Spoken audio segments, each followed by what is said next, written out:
Sonic the Hedgehog. What can you say about a character so iconic? For a while, a subject of mockery and ridicule, nowadays is considered one of the most beloved video game characters of all time. This action platformer about a speedy blue hedgehog is one of the main reasons I became so into video games to begin with. As it's true, I am a massive Sonic fan, like so many others around me. So of course I was inevitably going to make a video about this series at some point. However, for my first extensive video on this character, I was going to talk about something else because I don't do video game reviews yet.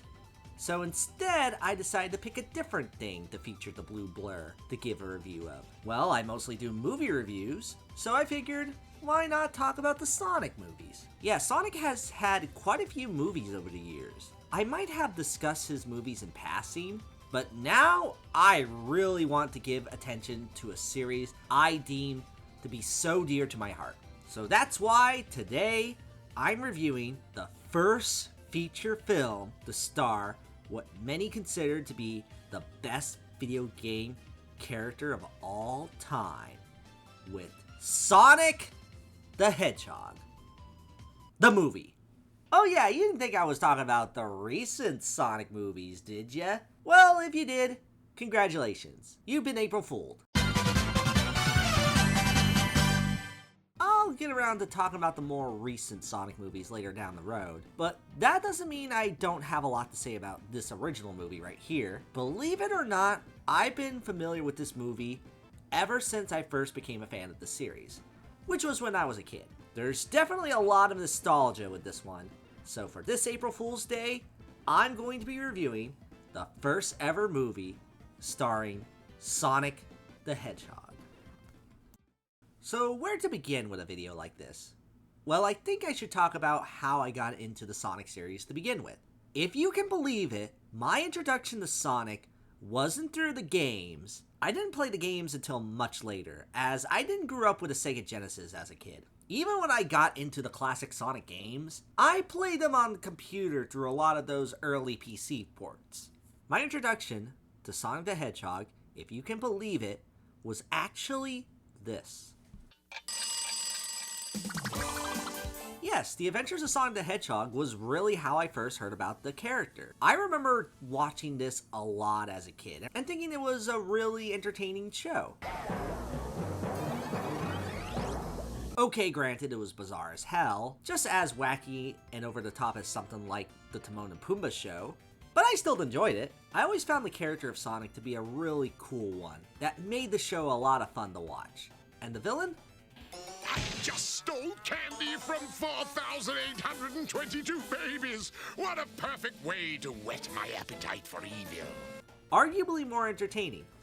The strange thing is, I wasn't even around when the show initially aired, as I was born a year after it had premiered.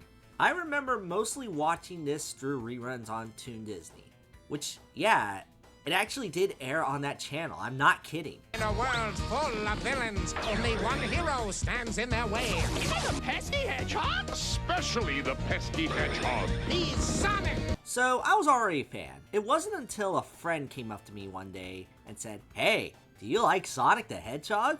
To which I'm like, "Yeah, I watch him a lot when he's on TV." Then he told me about the games and how there's this character named Knuckles who, when first seeing him, I also thought he was awesome, much like everyone else. So after playing Sonic 3 for the first time, I became even more interested in this show that I already like. There was just one problem. The times it aired on Toon Disney were often inconvenient for a new fan like me. Either it was on while I was at school, or it was on too late. So oftentimes I had to get my parents to record them on VHS tapes. But I know that VHS tapes existed of this show when I went to Blockbuster, as I would occasionally find a Sonic VHS tape and enjoy it. One time I even remember renting Sonic Sat AM, which was a weird thing to witness after being so used to the other show, but it was rare to find VHS tapes of this show when I was really starting to get into Sonic, either through rental or just standard video stores in general. So one time I begged my mom to see about getting me a Sonic VHS tape through a little thing called the internet. Luckily we found some available, but one that caught my eye was a little thing called Sonic the Hedgehog, the movie. Wait, Sonic has a movie? This must be the best thing ever. Me being a movie lover and a Sonic fan, this was prime for me to like. And look, this time we have Knuckles. He was never on Adventures of, so I definitely wanted to see him in this series. However, with my initial introduction to Sonic being a piece of media I've been well acquainted with, I was going to assume this was going to be a bigger version of, well, the show I was watching. I was expecting the more zany Sonic, the animation style of the other cartoons I've been watching on Toon Disney. Or at the very least, have the same kind of characterization Sonic is known for in both this and more so Stat AM. But I ended up being wrong, as this movie was not what I expected. Now, if you had seen my other April Fool's reviews, you might have a feeling you know where this is going. This is going to be another Tom and Jerry or the Super Mario Brothers movie situation, where I go in watching it, expecting it to be like the thing I like so much, but it ends up being totally different and not what I was expecting at all, making it a disappointing movie. Well, there is some truth to it, as this wasn't quite what I expected. But did I happen to not like this movie at all? Not necessarily. In fact,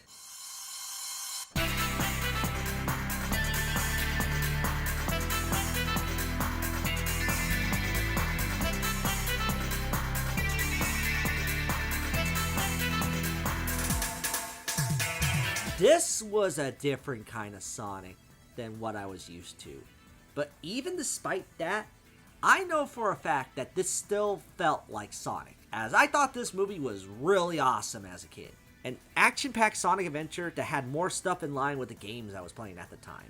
Instead of being an American cartoon, I got a Japanese anime that very much has a classic anime feeling, which makes it an incredibly nostalgic movie for me. Along with Pokemon and Dragon Ball Z, this was a major introduction for anime for me, and I felt it was a blast to watch.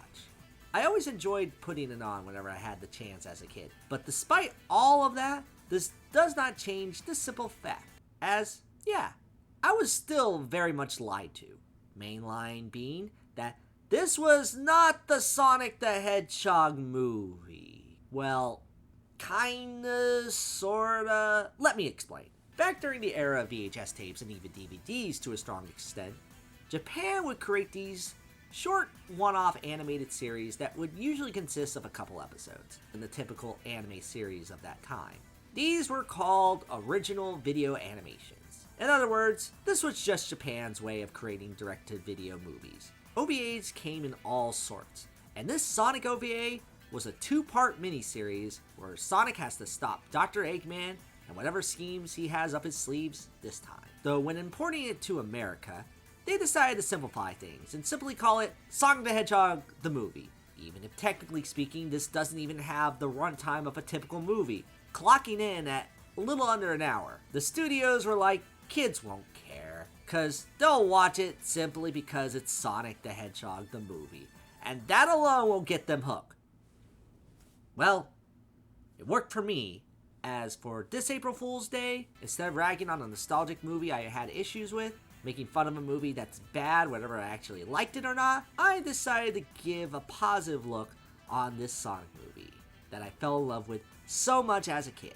It's going to be a nostalgic throwback in the best of ways. Maybe some bumps along the way, since sometimes the goggles can be a bit foggy, but still going to be a fun time. Let's dive into what made Sonic the Hedgehog the movie, aka the OVA, a radical Sonic experience that's way past cool. The film begins with what appears to be the creation of Metal Sonic, with Dr. Robotnik discussing his final plans to complete his project. The only thing left to be done is to capture the essential life data from your counterpart. Then you'll be complete, my Hyper Metal Sonic. When you awaken, kill him. It's kind of a sinister opening for what ultimately is a film for younger audiences, with that laughter in the background and the threat of Sonic getting killed. But hey, that just proved to me that we're in for some good shit in terms of Sonic content. We then cut to South Island, where we witness our main heroes... Sonic! I finally finished it! See, isn't it great? It's a jet-propelled bodyboard. Come on, you want to try it out? Oh, yeah, the voice acting in this. It has shown its age. Now, I don't want to harp on English voice acting for anime too much because I understand the purpose, and I'm not always a sub over dubs guy. There's plenty of anime that I do adore watching in English, but let's be real. If we're talking about early anime, the dubs were never the greatest. There would be a lot of wooden reading of lines, but I think that was usually due to a mistranslation of Japanese dialogue being harder to direct for American voice directors at point. It has gotten better since then, but it is clear that early anime dubs weren't always the best. Granted, I don't think as far as dubs go, this one in particular is that bad. It might be because I'm used to it, since I did grow up with this English dub. And yes, technically speaking, the Japanese dub is a bit better acted. Sonic, we've got to do something to help him! You're the one who can fly. You do something. Sonic! 早くなんとかしないと! However, for the sake of this video, namely because of nostalgia's sake, I mostly watch this movie in English, so therefore we're talking about it with English voices. But as far as voices go, they're not quite my favorite of the Sonic voice cast. Tails in particular sounds very nasally, and might come across a little annoying for some. Apparently the actress voicing Tails had a bit of a cold, so Tails sounds congested as hell. Sonic voice is alright, but it was jarring for me to hear this character not be voiced by Jaleel White for once. It's not quite what I expected from the character. It's a little more determined, and weirdly enough as a kid, I thought he kinda sounded a bit like Gary Oak from Pokemon. Tails is just like a little kid with his new toy. Well, Ash, you snooze, you lose, and you're way behind right from the start. No, I'm not going to judge the performances too harshly. Mostly because this shit happened years ago. There's no need to petition for Ryan Drummond to voice Sonic just because you're not used to Jason Griffin in the same way you gotta get used to Martin Burke voicing Sonic over Jaleel White. Plus, let's also consider that, again, it was a different time where anime dubs weren't as well produced as they are now due to the medium being so niche. And also a lot more censorship and translation troubles throughout the years. It's also worth noting that most of the voice acting comes across as just okay because a lot of the dialogue is very basic stuff. I wasn't expecting too much of a complex plot about Sonic saving the world from Robotnik, but the dialogue reflects that this doesn't get too complicated with its plot, and I guess tries to be more for a younger audience. It's a lot of, let's go stop Robotnik, or not so fast, evildoer, simple stuff like that. But I think either in English or Japanese, you get a good understanding of the story. So the English dub is fine, I guess. I mean, it's not like some of those voices in this are that annoying. Oh man. Will someone shut this little bitch up?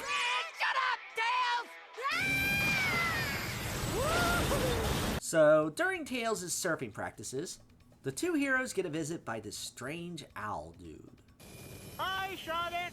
I have some news for you! The characters of this movie refer to this character as the Old Man. He's a kooky owl character that's very ditzy and clueless, that serves as a character for Sonic and Tails to save.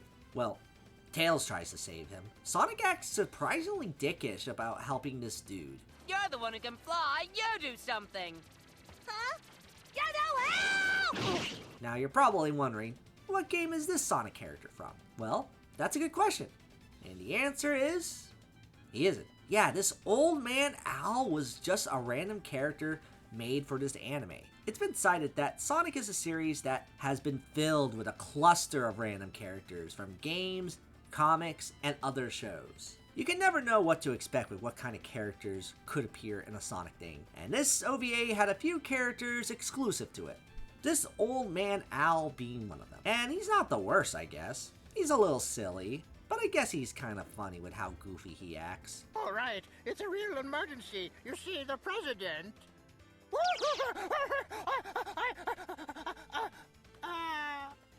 The president... It's a basic, small comic relief character, so he's whatever. Sonic does come to his senses and saves the owl, and he informs him of a message. Apparently, the president, yeah, I guess this universe has a president, wants Sonic to come to his office. So Sonic and Tails go off on the tornado to the presidential house. And there they seem to find, guess who? It's been a long time, hasn't it? Good to see you again, Sonic. Dr. Robotnik is back yet again. I mean, are you surprised that he's in a Sonic movie? He's only one of the greatest video game villains of all time. Of course he's here. What did you expect? A Donald Trump look-alike? No, this isn't the Mario movie. We get full-blown Eggman in this movie. But yeah, as far as Eggman or Robotnik for the English version, he's pretty much how you would expect him to be. He's a crazy evil scientist who wants to take over, and the voice actor does a good job replicating this kind of personality for a villain as enjoyable as him. One interesting thing to note about this version of Robotnik is that this is probably the only time we get to see the original classic Robotnik design in animation form. Whenever Robotnik would appear in different Sonic cartoons, he would always have a different look to him compared to how he looked in the games. I never understood why. Maybe because the original design is meant to look more like an Eggman, since that was always his name. In Japan. So I guess they want to make him look more distinguished to fit his American name? Don't get me wrong, I like the other versions of Robotnik that we got in previous Sonic cartoons. The Stat AM show I've always dug for being a legitimately threatening version of the character, with a great performance by Jim Cummings. Take him. Perhaps his cries will flush out the hedgehog. And the Adventures of Sonic the Hedgehog Robotnik for, well, I'll have to give myself a promotion. being the king of YouTube meme culture, and you cannot deny that. But I felt there was nothing wrong with the original Robotnik design, so why change it? Oh well, at least his OG design is used here, and it's cool to see in animation form. In the mix of Sonic interacting with Robotnik for the first time here, we also get two other characters in the mix. Much like the Old Man Owl, neither of them appeared in the games, so they are odd exclusives to this movie. The first being President... let's see, when did this movie came out? 1996. Wait a minute, you're not President Clinton! What gives? I'm one of those generic presidents they use on TV to keep shows from becoming dated. I guess that answers our question right there. Anyway, it's just the president here of the land of the sky, and there's not really that much to him, admittedly. He's just this bumbly oaf of a president that doesn't seem a whole lot confident in himself, and is just kind of made a victim of Robotnik's big evil scheme. Nothing too out of the ordinary, except this president does have a daughter named Sara, or Syria in the Japanese dub. Sara is the last major character in this that's not in the Sonic games and in this movie. She essentially serves as kind of the main love interest. Well, I say kinda because while she is a damsel in distress, Sonic himself doesn't seem like he's that attached to her as a character. Like, neither of these two share a moment that's super sentimental. Sonic just has to save her because, well, he's the hero, and he's obligated to save any innocent person in danger. So Sara is just sort of there as the role of love interest because there's no real other female characters here, and they just made her a simple damsel in distress. But even then, it does lead to a few other issues I have with this character. First off, what was wrong with Amy Rose? If you wanted a character that's an easy love interest for Sonic, why not choose her? After all, she made her debut in Sonic CD as well, which this movie takes a lot from that game in particular. It just seemed like a missed opportunity to not include a character from the video games in this video game adaptation. Second, and probably the weirder thing about this whole relationship is, well, Sara is a human. I mean, I think she is. She does have a few animal features to her, as they gave her cat ears, which I always thought was supposed to be some sort of hat when I first saw this movie. I figured the cat ears were there to make her more cutesy in the Japanese way. You know, the very kawaii desu type character design. And she also has a tail in the mix, too, which is also interesting to say the least. As a kid, I just assumed she was like related to Goku or something. Either way, she's a more humanoid character, essentially getting with a hedgehog, which is So bizarre considering they're completely separate species. The concept of Sonic getting with a human girl is something that has appeared every once in a while. Granted, while this isn't the worst attempt at Sonic being in love with a human, this is still a very strange choice when they could have made her an original animal or use a character from the games like Damn Amy. One of the oddest choices to be made for this movie. But hey, I'm sure the character is probably really cool. Okay, she's kind of annoying, admittedly. Most of her character is just whining and being this bratty girl that's upset over a lot of things. I mean, I can't fault her too much considering she's captured by Robotnik, but it just comes across a bit too grating. All we see of her is just her constantly complaining and being a generic damsel in distress. So yeah, these new additions are far from the best characters from the Sonic franchise, even in regards to characters who are just exclusive to something that's not related to the games. Now with all that out of the way, let's get back to the plot. As Robotnik has the President and Sara hostage to bring Sonic here, as he has a mission for Sonic to help him. Apparently his home, known as the Land of Darkness, is being attacked by a mysterious figure known as Metal Robotnik. And there's also a generator at his base that's going haywire that could destroy the entire city if not taken care of. Huh?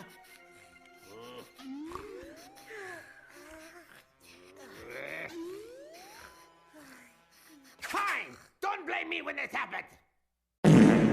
Though Sonic doesn't quite believe in Robotnik, which, can you really blame him? I mean, this is the dude that has wronged Sonic and his friends countless of times in the past, through his own evil schemes. The fact that this mission involves Sonic fighting something called Metal Robotnik should certainly raise some red flags, yet somehow, Sonic is convinced to go. How?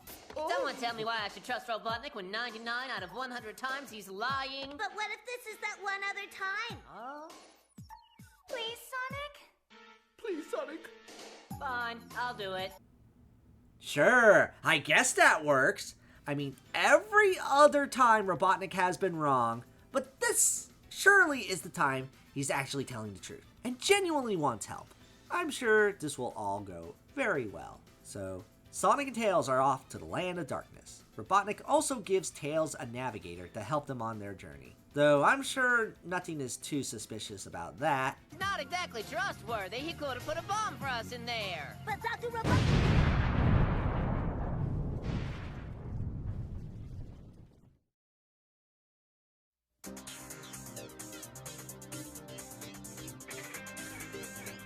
Nah, I'm just kidding. But there is still some suspicion to be had, as while Tails and Sonic are on their way, Sara and Robotnik end up going inside this mysterious machine. Again, not suspicious at all. Then we return to Sonic and Tails' flight to the Land of Darkness, and the storm ends up really screwing up a lot of their progress. But fortunately they crash just at the right place, as they now arrived at the Land of Darkness. And then we get probably the coolest scene this movie has to offer.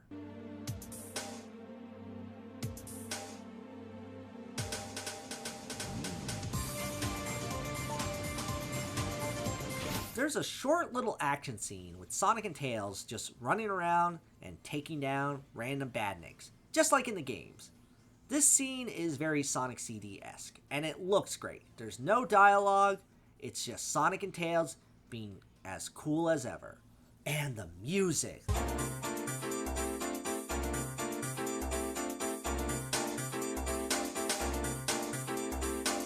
This is some pinnacle Sonic media right here. Eventually, the two arrive at their destination, within the Land of Darkness, known as Rootropolis, a deserted city that's just a bunch of ruins, and it adds to one of the main theories this movie has regarding its universe. The world this movie takes place in is said to be a post-apocalyptic Earth that was destroyed long ago, and thus now we get this new area with all these interesting characters in the mix. A neat little idea to have Sonic in a post-apocalyptic environment, and it does lead to some really cool imagery of Sonic exploring the city.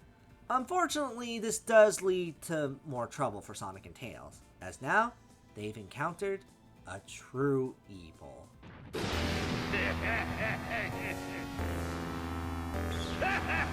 This is Metal Robotnik, the guard that Sonic and Tails have to take down. Which, when I got to the final boss in Sonic 3, I used to just assume Metal Robotnik was the name of the giant egg mech, thanks to this movie.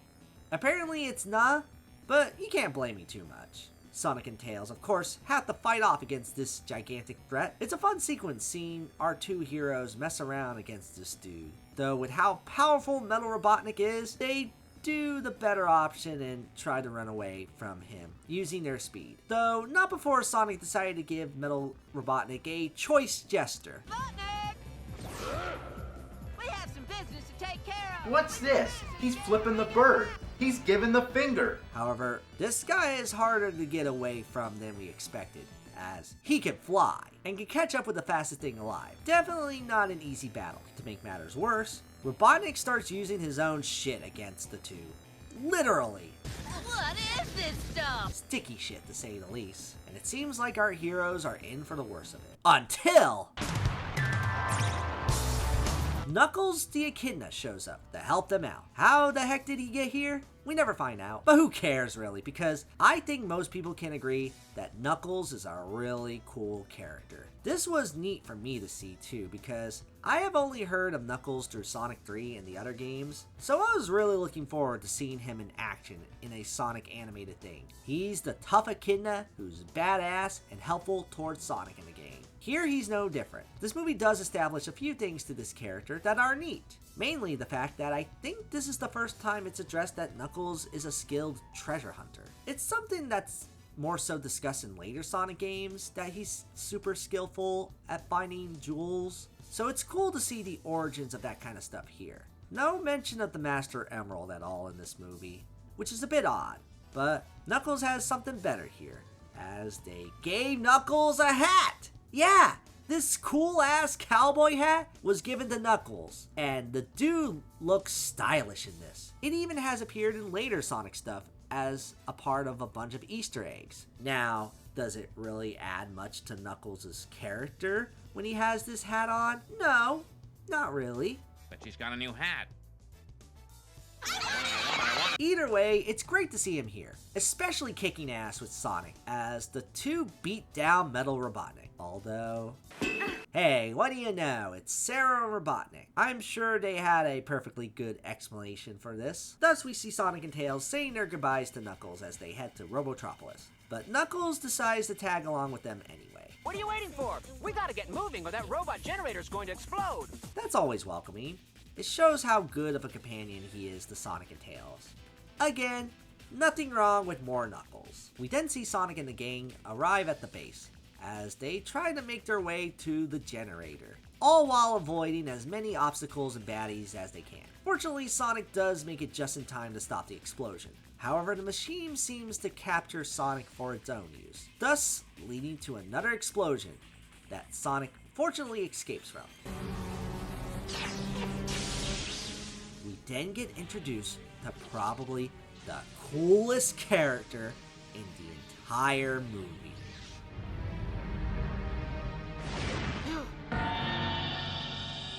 Yeah, this animated Sonic movie features a robotic Sonic that of course creeps our heroes out, along with the return of Metal Robotnik, who of course turns out to be just Robotnik setting this all up for a trap. Jeez, who would have thought? Though I'm pretty sure that will never happen again in the entire history of Sonic. Turns out Robotnik's plan was to lure Sonic in so he can copy his data to help complete his newest invention, Metal Sonic, or as this anime refers to, Hyper Metal Sonic. That's just the basic setup of this character. But either way, I think it's time to talk about how fucking awesome Metal Sonic is as a character. I don't think it's discussed enough how cool of a rival this character is for the Sonic series. Making his debut in Sonic CD, he was a robot created to look like Sonic, with some added bonuses to make him supposedly more powerful. He's been a mainstay in terms of Sonic baddies, appearing in numerous games, both new and classic. This OVA is his major animated appearance, and whether it be this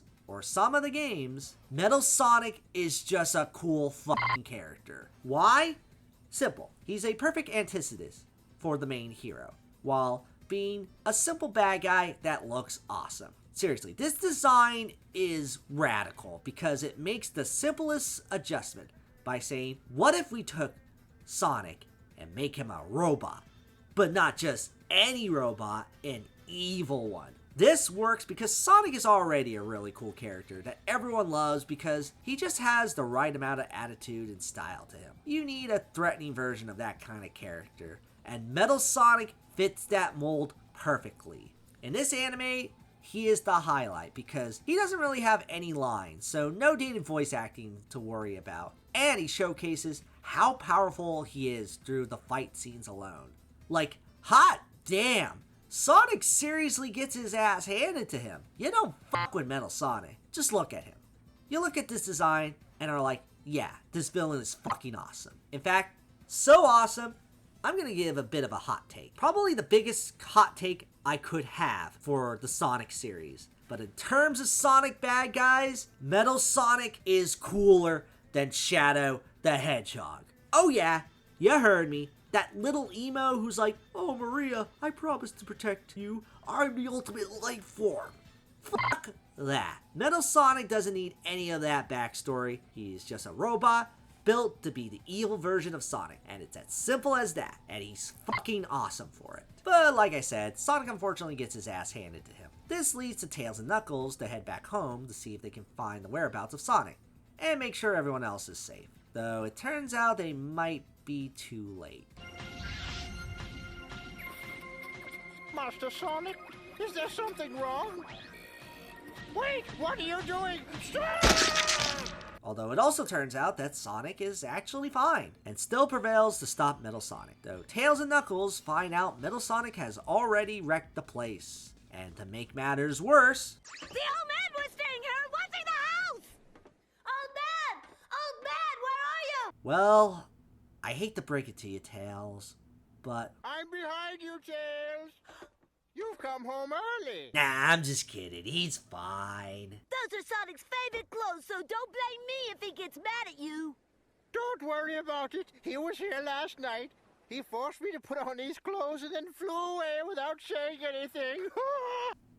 Okay, two things regarding this. One, when has Sonic ever wore this outfit? Seriously, I never see him wore an outfit like this in any game or show prior to this. In fact, this dude rarely wears clothes at all. He runs around butt-ass naked. Second, why of all things that Metal Sonic decided to do was to force the old man Owl to wear Sonic's clothes? Like, seriously, what does this accomplish? Does he just like to fuck around? Does he think it will piss off Sonic? Or does he just think this owl dude would look good in this outfit? Who knows really, but it's still so bizarre to me. I mean, I guess he does look stylish in this, so I can't complain too much. Meanwhile, we see Robotnik trying to explain to Sara his plans for world domination. This is where the movie gets kinda weird, and even gross admittedly. Once Metal has destroyed the land of the sky, we'll be the only ones left. Then we can get married and live out the rest of our happy lives together, Sara.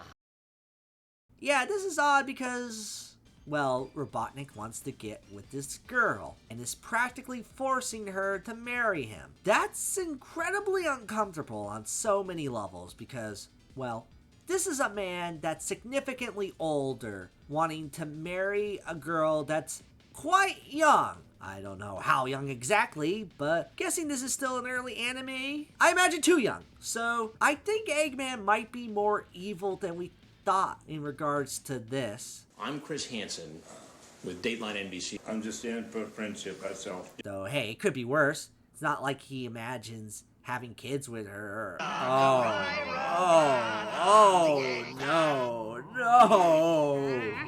Look, man, I'm already having a hard enough time believing that this girl would end up marrying... Pingers! Don't make this even more difficult for me. Anyway, we see Tails trying to revamp the navigator that Eggman gives him. Since it's the same tech, he adjusts it to a point where it becomes a remote control for Metal Sonic, which... During this moment, we learn that Sonic's data was extracted onto Metal Sonic, making them act alike on certain things, and sharing the same knowledge on what they're doing and what else Sonic knows. This means they don't want Sonic to find out the whereabouts of Metal's destination.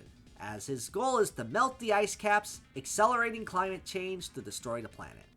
No, literally, that's actually what the plan is.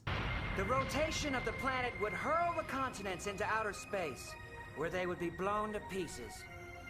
Unfortunately, Sonic finds out about this, and it leads him to go to the North Pole to stop Metal Sonic, since that's what heroes do. It leads to them in the final act of the movie, where Metal Sonic and Sonic face off against each other. And like before, this fight is awesome. Fast-paced, anime as hell, and even includes some iconic lines.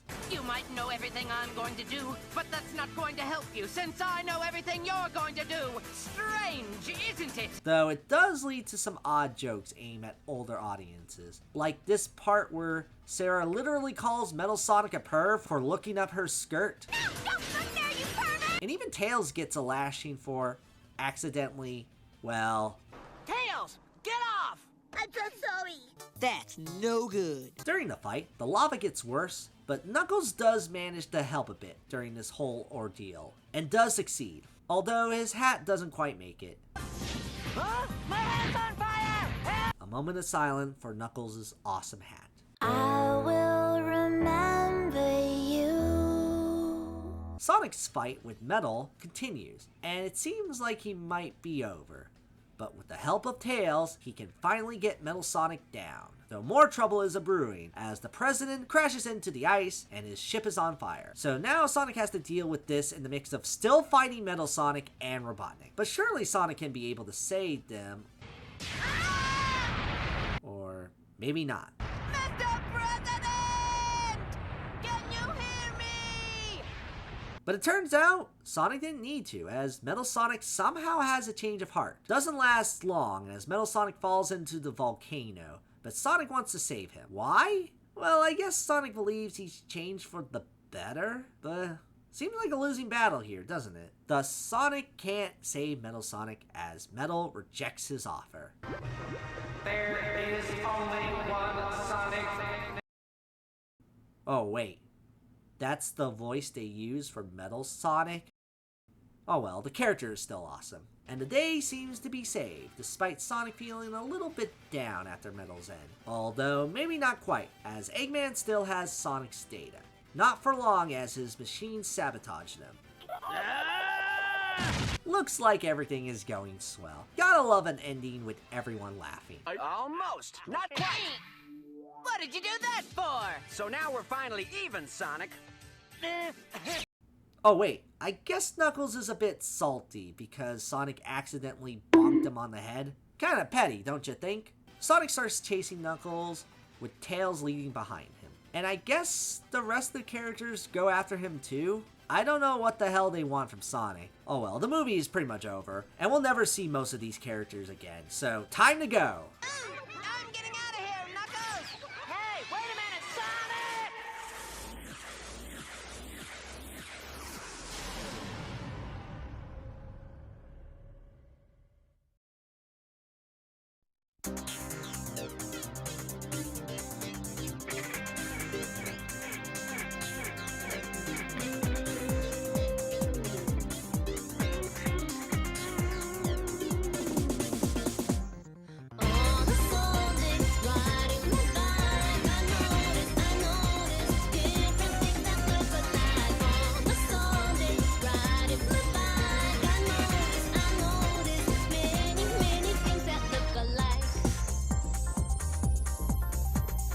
Sonic the Hedgehog the movie, or Sonic OVA, is certainly an interesting Sonic project. Realistically speaking, despite my love for this movie, I wouldn't really call it that great. This is a film that is still plagued with issues such as a mediocre English dub, and also a plot that doesn't really add up with very basic dialogue for a standard story ultimately. Yet, for Sonic fans like myself, sometimes you don't necessarily need all of that. If anyone who likes Sonic can tell you, sometimes it's not about the most pinnacle of quality for the series, but more so if it's just a cool thing featuring our favorite video game character, faithfully. For what it's worth, Sonic OVA is pretty radical for having a neat Sonic adventure in anime form that has a cool aesthetic of classic anime. It's action-packed, and like I said, it still feels like a proper Sonic project. It represents the game in a creative way, not to mention that the soundtrack is still quite awesome. It's a movie that I certainly recommend to die-hard Sonic fans, or fans like myself who want a bit of a nostalgic throwback of their favorite character. Regardless though, as someone who is a die-hard Sonic fan, maybe it's the nostalgia talking, but I say this represents a wonderful Sonic experience. So take that for what it's worth. And that's all for today, folks. And I know some of you are probably disappointed that I didn't talk about the newer Sonic movies in this video. Oh no, because I'm going to talk about them in the next video. Oh yeah, I'm covering these movies for real. And I'm gonna go with everything. The whole trilogy and Knuckles. Yep, nothing is going to stop me from creating this video. What the hell? Oh, Shadow. Hey, listen. If this was about the whole thing I said about you earlier where I praised Metal Sonic, don't take it too personally. I still think you're cool. I just like Metal Sonic more. You can't blame me too much, can you? Let me put it this way. I have notes. Okay, maybe this video will take longer than expected. So I'll see you guys next time when an emo hedgehog isn't trying to murder me.